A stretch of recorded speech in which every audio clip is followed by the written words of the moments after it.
Open your ears and lube up your butthole. It's time for the What Do We Call It podcast. Now, here's your host. It's Jmann.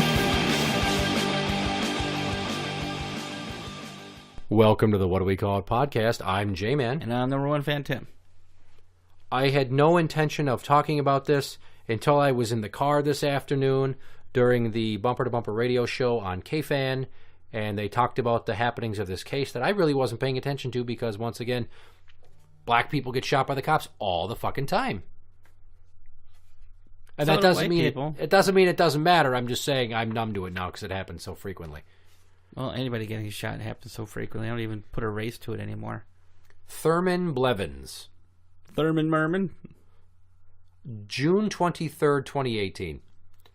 Okay. Police receive a complaint that there's a black man with like a fade wearing black tank top and I think gray and white shorts, and he's drinking and firing off a gun. Like a real one, or? Yeah. Okay, well. So police go to that intersection. Well, there's nobody there. So they keep driving, and within a few blocks, they see someone who fits that description, sitting on a curb next to a dog and a woman with a fucking baby carriage. Or stroller, whatever. Mm-hmm, yeah. So one of the cops goes, he's got a gun. They pull over, they get out, they tell him to stop and put his hands up. What does he do? He fucking takes off. Sounds like the actions of a guilty person. Body camera footage shows them run for approximately a minute. And then eventually, that's a long-ass run. They are repeatedly telling him, drop the gun, stop, put your hands up. I don't want to shoot you, but if you don't drop the gun, I'm going to fucking shoot you. So far, everything sounds reasonable. And they get down an alley. And they say that he stopped and turned, and they see a gun, and it's in his hand. He stops, and bam, bam, bam, bam, bam, bam, bam, guy goes down. He's got a bottle of gin. Okay. Is he black tank top, tapered hair? Yeah. He's got a gun. Put your fucking hands up now! Stop! Put your fucking hands up! Put your hands up! I will fucking shoot you! Why? Stop! Come on, man. Put your hands up! I didn't do nothing, bro. You got a gun, motherfucker! No. Yes, you do! It's back there. Put it down! It's back there. It's back there. Put it down! It's back there. I will fucking shoot you! Put your hands up! Please, don't shoot me. Put your hands up! Leave me alone! Put your hands...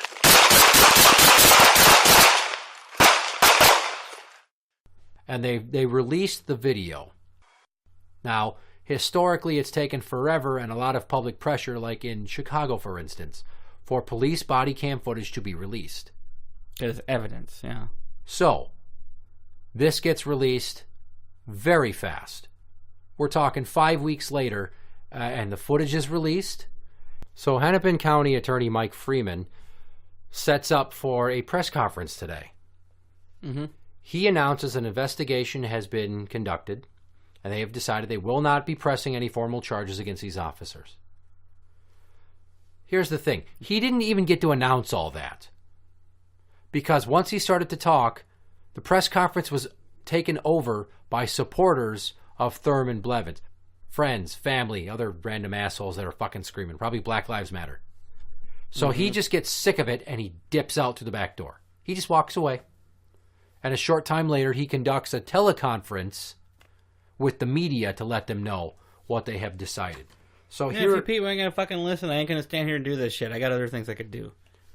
So basically, he says, we released the body cam footage faster because the public wants this out. They want to see it. They want to decide for themselves. I heard a snippet of that somewhere. I can't remember where. So the body cam footage shows the cop ask him to stop. He runs. The chase ensues. He pulls something from his shorts. And he sort of turns towards officers, and they shoot him. And they rule that they acted per their training. Somebody grabs something from their waistband and points it at you. It's probably not a Snicker bar. Well, people said that's bullshit. He was unarmed. And it's funny because all these alleged witnesses, I'm air quoting that one. In an alley. Okay. Yeah. Well, here's the thing. None of these witnesses they talked to saw the entire exchange. So these are uninformed people giving their emotionally driven opinions, trying to press forward towards an outcome that they want for social justice, it seems. But, yes, they play the video during the teleconference. It's a more digitized and clear and slowed down version. They use a red circle. They highlight where the gun is. You can clearly see the gun. Yeah, it was definitely a gun. It was definitely a gun. They found a gun on him. People said he was unarmed. Okay, then how do you explain this, huh? Come on, Libby, show me. How do you explain it? It gets better because from the video, he doesn't appear to shoot off any rounds at the police. And he didn't fire the gun when they first pulled up to him. But the intersection of the original complaint, they found a shell casing. And the ballistics matched it to his gun. Okay, well, so far it sounds to me like this guy was a dumbass. And there's people that are still like, oh, this is bullshit. They don't trust the police. They think they're watching out for their own. Like there's this monstrous fucking conspiracy that there really isn't. I'm sorry, conspiracies are rarely true. They're not protecting somebody who's extremely politically important. They're protecting two cops. And more importantly, public trust in the justice system to act swiftly and fairly. In which case, this time it was fair and extremely swift. Yeah. Because in 5 weeks to have the video released and a definitive investigation completed and for him to say they are not pressing charges, unheard of. So in the past, they say, we want the camera footage. They had the camera footage. We want a speedy investigation. Don't drag your heels. They did it this time.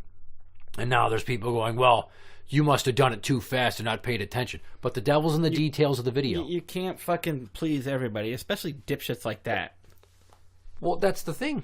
Is with the ballistics showing that the shell casing found in the area of complaint came from his gun. Hello, that seems like pretty damning evidence. Lieutenant Bob Kroll of the Minneapolis Police Department had this to say. The two officers were justified in the shooting. The subject was running with a gun pointed at officers and fired a shot.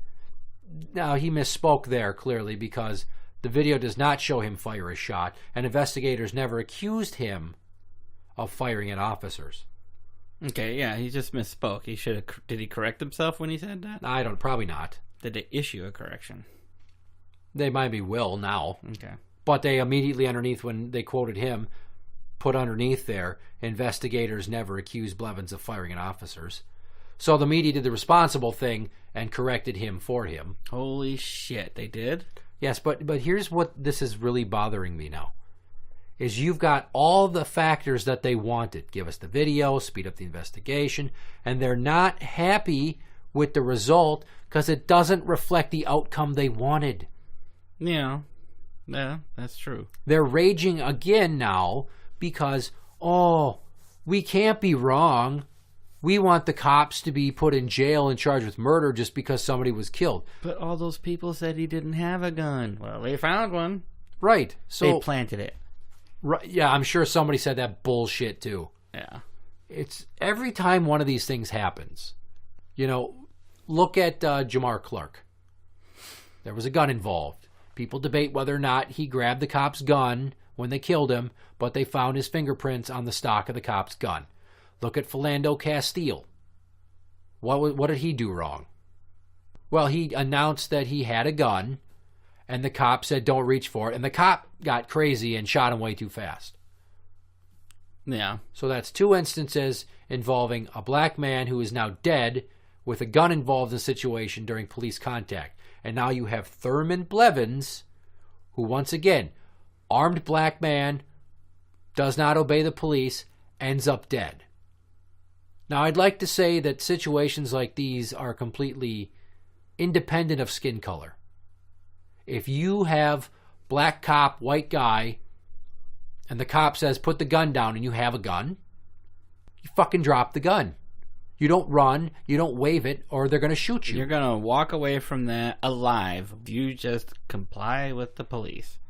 I mean, you might get put in handcuffs and thrown in jail for a day, but you're going to be alive. which is a lot better than being shot to death and becoming the face of the next phase of the Black Lives Matter movement, where they just take what happened to you to further their cause. Which they don't even know what it is anymore. I think it's just so they can be angry and riot, destroy shit without getting in trouble. Well, that's kind of like Antifa. That's the fringe members. The actual Black Lives Matter original message, I can respect that they feel that black people are killed by police in greater numbers, and it's true. But then again, it boils back down to personal responsibility. If you are black and you're afraid the cops are going to come after you more, don't have a gun with you. And damn sure don't talk about the gun and wave it in front of the cops. Logic says don't have a gun and commit crime. Well, I'm just saying, I thought of it, if it was me, all right, does the need or my want to defend myself and arm myself outweigh the fear of becoming a statistic? You know that black people get shot by cops when they have guns. And there are entire fucking riots that happen because black people die from cops' guns. Michael Brown, Ferguson. Mm-hmm. Not like we forgot about that shit. So, would it not make sense to not have the gun with you? I guess you could say that would make sense, but I would also say it makes more sense for your personal safety to carry one. But if you are approached by police, do as they say, do as they ask. They're only there to make sure everybody's safe, not to pick on somebody. Well, you said somebody running away from the cops when told to stop. They should have complied. It screams of someone who's guilty. What does it say in between these parentheses? Illegal firearm? Yeah. Okay. Oh, yeah, illegal firearm. Thurman Blevins did not legally have possession of that firearm. Well, there you go. See, go get a damn permit. It's not terribly difficult or costly. But this is, and I'm not trying to take away people's guns. I'm not against the Second Amendment in this regard. But I'm just saying, you have to think. When you arm yourself, the police are there to protect you, but they're to protect themselves first. Mm-hmm. So there's an adversarial relationship. So while you feel the need to arm yourself in bad areas, sometimes you might have to say, I'm going to fucking chance it and not walk around with a gun. And that way, if the cops stop me, I don't have to worry about being shot for reaching for a gun that I don't fucking have. Well, and this is a situation I've thought about time and time again since I have gotten my permit. It's covered a little bit when you do the class, mm-hmm. but it's just like, okay, how do you appropriately handle yourself when an officer is talking to you, asking questions, pulls you over for speeding, whatever, and it's something I've been mentally preparing myself for. And it comes down to a simple, if the cop tells me to do something, I will do it. Tells me to put my hands up on top of my head, that's what I'm going to do. And as soon as he thinks I'm safe, or he handcuffs me and says, officer, I have a permit to conceal carry, and I do have a firearm on me. But I will wait until he's got me in handcuffs, or he knows that I'm going to cooperate with him, instead of just coming out and saying it. Some people say you need to say it right away, and some people say you don't need to say it at all. But I don't want the cop to start frisking me and find it and like, why did you tell me you had a gun? You know what this makes me think of? Remember the episode that we did about the cop in the Southwest who, there was a drunk guy in a hotel room showing off a fucking air rifle. Yep. Points it out the window. They shot the one in the hallway. And he shot him in the hallway where the cop is telling him, he's giving him conflicting directives, and the guy ends up dead. And he even said, I don't want to die. Please don't shoot me. Well, this is why I'm so against some of the ways that police are trained to give directives. But in this instance, with Thurman Blevins and these two cops, I feel like they acted responsibly and per their training in taking this guy down. Because if you have a guy who's running with a gun and you are a police officer and your job is to serve and protect, okay, there's a man fleeing with a gun. You've seen the gun. There were reports of gunshots, and as soon as you pulled up, He's got a gun. I don't know if it was the driver or the passenger that fucking recognized it, but one of them saw it and said it, and the driver got out and sprinted after the fucking guy. Well, the passenger is running behind him, and he's talking into his shoulder mic, telling him locations, where we're going. Here's what he's wearing. He matches a description of the call. Here's where we're heading. We're going down this alley. And then he goes, shots fired. I need EMS on scene immediately. The suspect is down. Sounds like he did exactly what his training was. So what the fuck? The cops are damned if they do and they're damned if they don't. So should we just not have police then? Well, that's what some people want. No, you can't make these people happy no matter what. And so I just say ignore them. Like, when do you say, hey, this guy might have deserved it. He didn't stop and do what they asked. He didn't set himself up to succeed. No. He did the opposite of everything that he should have done, and then he ended up dead, and you're sitting here fucking crying outrage over this shit. Grow the fuck up. Fucking ridiculous. How do you think Mike Freeman feels? He's trying to do his job, and he's trying to have some fucking transparency with the media and give the public what they want, and the goddamn press conference, which probably shouldn't have been open to the public, mind you, gets taken over by these assholes. Mm-hmm.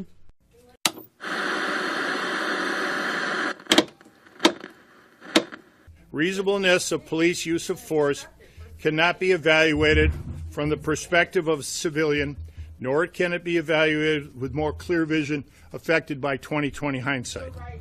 Under Graham versus Connor, the court further stated the fact that law enforcement officers are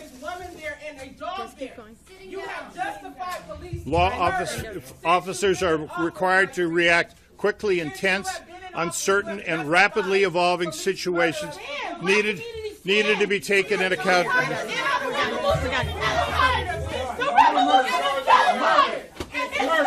It's murder. Justice, and you walk out on this family, Mike Freeman. Mike Freeman has walked out on this family. Walked out on this family. Do not engage. Mike Freeman does not care about this family.